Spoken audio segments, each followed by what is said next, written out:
Makanya saya bawa Alkitab nih. Mm. Nah, sekalipun saya bawa Alkitab, mungkin teman-teman non-Kristen itu akan mikir bahwa kalau misalnya Elia Miron itu bawa sejarahnya dari Alkitab, oh berarti itu versi Kristen. Itu salah besar. Jadi? Karena Alkitab ini bukan tulisan yang metahistoris. Metahistoris itu artinya Alkitab itu didasarkan pada pandangan teologis semata, tapi tidak bisa dibuktikan secara historis. Oke. Israel itu sebagai sebuah bangsa itu sudah dibawa oleh Musa di dalam Torahnya itu. Jadi perjanjian lama kita ini itu sama dengan tanahnya orang Yahudi. Oke. Jadi Sampai sini dulu. Oke. Ini Lanjut, dia gimana? bilang PL-nya dia sama dengan tanahnya Yahudi.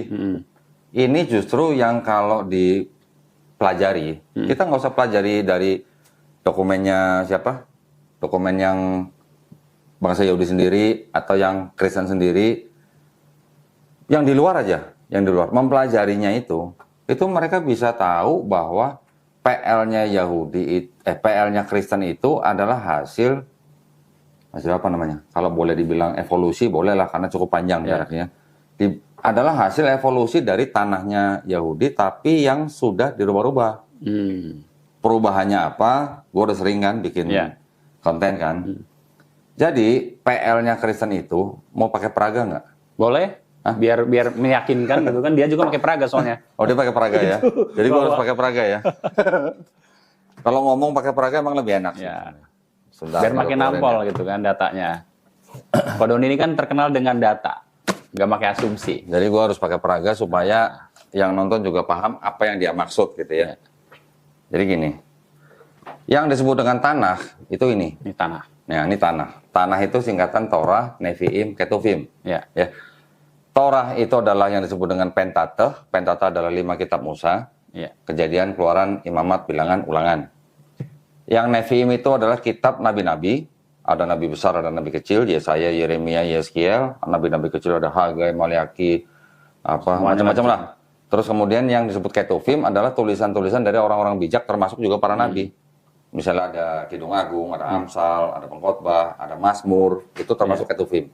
Ini kitabnya orang Yahudi yang disebut dengan tanah.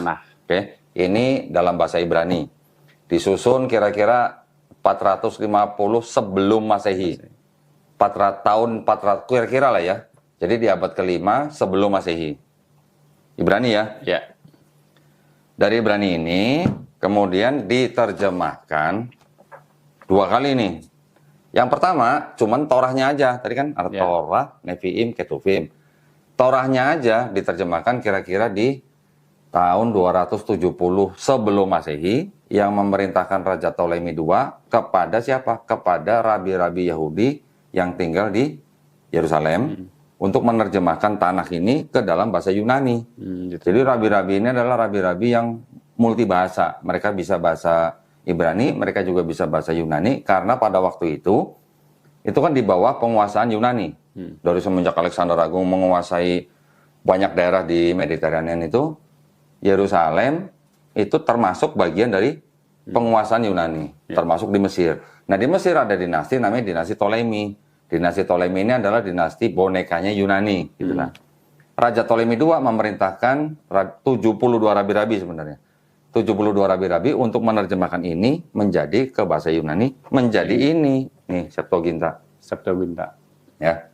Nah, setelah Torah, baru diterjemahkan lagi yang Nevi'im dan Ketuvim itu oleh orang-orang Yahudi yang sedang ada di Alexandria, Mesir. Orang-orang Yahudi ini orang-orang Yahudi yang mana? Ya, orang-orang Yahudi yang memang juga bisa 2 bahasa, tetapi karena mereka lama tinggal di daerah Mesir, itu kan pasti ada yang namanya pengaruh Helenisme. Yunani. Helenisme adalah budaya yang dibawa oleh Yunani. Pada saat mereka menguasai daerah-daerah di Mediterania itu, pasti dong selain bawa tentara juga pasti bawa Misi budayanya dong. misi gitu ya. Misi lah. Ya kayak Belanda waktu masuk Indonesia, juga gitu kan. Jadi orang-orang Yahudi yang sudah terpapar oleh Helenisme, yaitu paham dari Yunani kuno, menjadi ini. Oke. Nah, terus ini yang menjadi PL atau Perjanjian Lama. Gitu. Tapi proses ini menjadi PL itu ratusan tahun, Iya, iya. bukan setahun 2 tahun gitu. Jadi ada beberapa tahapan dari mulai abad kedua, ketiga, keempat, Septuaginta ini dikoreksi oleh bapak-bapak gereja dari mulai Origen, Lucian, sampai di akhir abad keempat oleh Hesisius.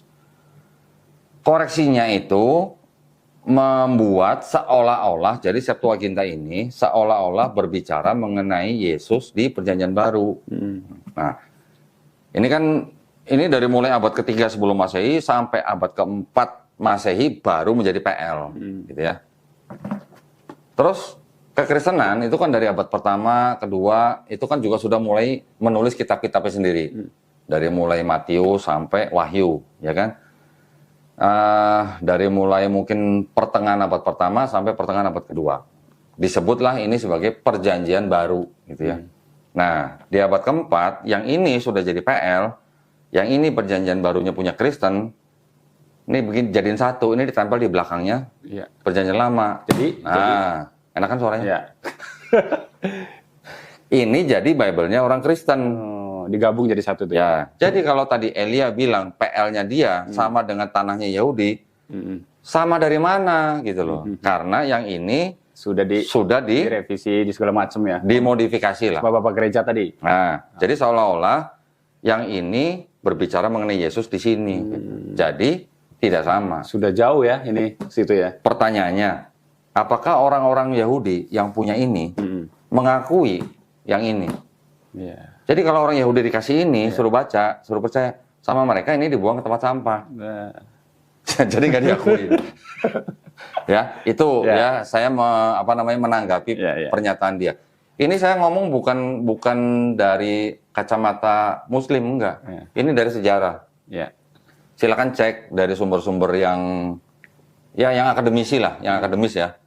Bahwa kalau dia bilang PL-nya sama dengan tanah, itu justru yang salah besar.